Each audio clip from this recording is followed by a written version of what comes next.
Jangan lupa tonton, subscribe, like, and share.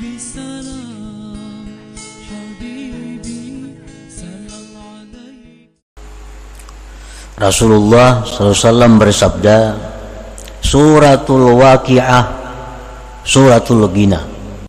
Ujar Nabi, surah waqi'ah yang ada dalam Quran itu adalah surah kaya, surah sugih. Faqra'uha, baca mun hendak sugih. Baca tiap malam surah waqi'ah mun hendak sugih. Wa'allimuha auladakum, ajarkan kepada anak-anak kamu. Surah waqi'ah. Orang-orang awamul muslimin, mereka tiap malam baca surah waqi'ah supaya sugih. Supaya sugih. Mereka ajarkan anak-anaknya baca waqi'ah, kamu hidup nyaman, hidup kamu kada fakir. Baca waqi'ah. Cuma harapannya supaya hidup ini jangan kekurangan rezeki, jangan kekurangan duit. Orang-orang yang golongan kedua, mereka baca surah waqi'ah, baca juga waqi'ah, tapi dorongannya bukan supaya sugih kada. Karena mereka baca surah waqi'ah itu adalah membaca kalam Allah, kalam orang yang dia cintai. Nah, lalu dia merasakan ada kenikmatan, ada kenyamanan dalam membaca waqi'ah itu. Ini golongan muhibbin. Yang ketiga, golongan yang paling tinggi, dia baca surah waqi'ah karena ini adalah kalam Tuhanku dan aku seorang hamba mesti membaca surat dari Tuhanku. Nah, karena ada tujuan-tujuan lain daripada itu. Nah, ini golongan yang ketiga. Baca surah waqi'ah, ini perintah Allah. Aku hamba mesti patuh kepada perintah. Nah, kayak itu aja. Ini sudah orang ma'rifat macam itu. Kenapa sembahyang? Ini sembahyang perintah Allah. Kulaksanakan. Kada mengharapkan surga apa kada ada. Ini perintah Allah, kulaksanakan sembahyang. Nah, kalau macam itu perilaku kita, motivasi kita beribadah, berarti kita memakai motivasi orang yang ma'rifat dengan Allah Subhanahu wa ta'ala. Fastahi ayyuhal insan an tatluba ajran ala ibadatik, malulah engkau wahai manusia bahwa engkau meminta upah atas ibadah itu. Mestinya kita malu. Nah, kita minta ganjaran atas ibadah itu. Mestinya malu. Warfa' himmataka anil huzuz subbat lakal huzuz. Tinggikan keinginan engkau dari kepentingan-kepentingan surga, neraka dan lain-lainnya. Niscaya ditumpahkan bagi engkau kepentingan-kepentingan itu.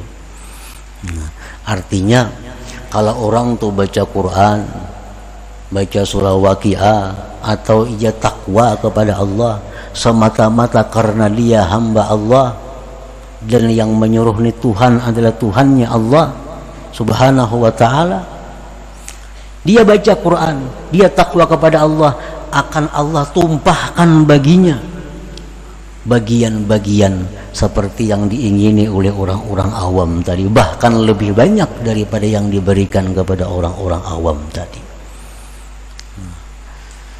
Orang awam baca surah waqi'ah berduit inya, berduit karena tujuannya memang itu. Nah, orang ini kada tujuan apa-apa, dia baca waqi'ah juga, tapi Allah berikan rezeki yang melimpah ruah kepada orang ini. Beda dengan rezeki yang diberikan Allah kepada orang yang awam tadi, lebih banyak, bahkan sampai kepada anak cucu cicit intahnya.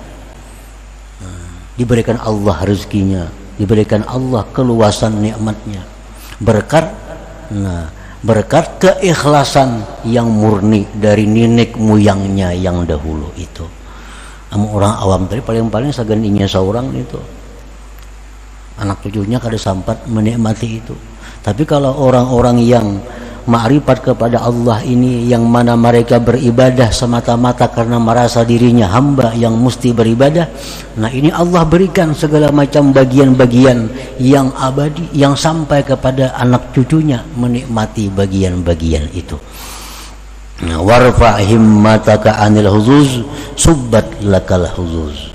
Angkatlah dari keinginan engkau, keinginan-keinginan, niscaya akan ditumpahkan bagi engkau bagian-bagian itu. Jadi umpamanya orang baca surah Waqiah dengan tujuan supaya dapat duit, diberi Tuhan duit 100.000, dapat duit enggak? Orang baca surah Waqiah tujuannya semata-mata menjunjung perintah Allah, 1 miliar Tuhan beri. Mana akunnya? Allah tahu yang pertama ini mata duitan. Baca surah Waqiah hendak di duit, beri Tuhan juga duit cuma 100.000, murah. Ada ini beribadah kepada Allah semata-mata karena dia hamba Allah.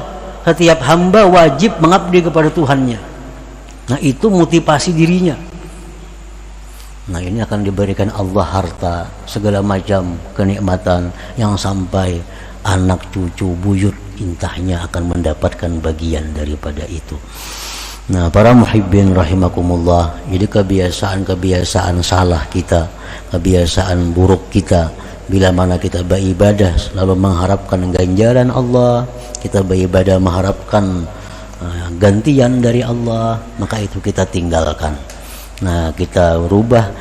Setiap kali kita beribadah, kita semata-mata itu menjunjung perintah Allah.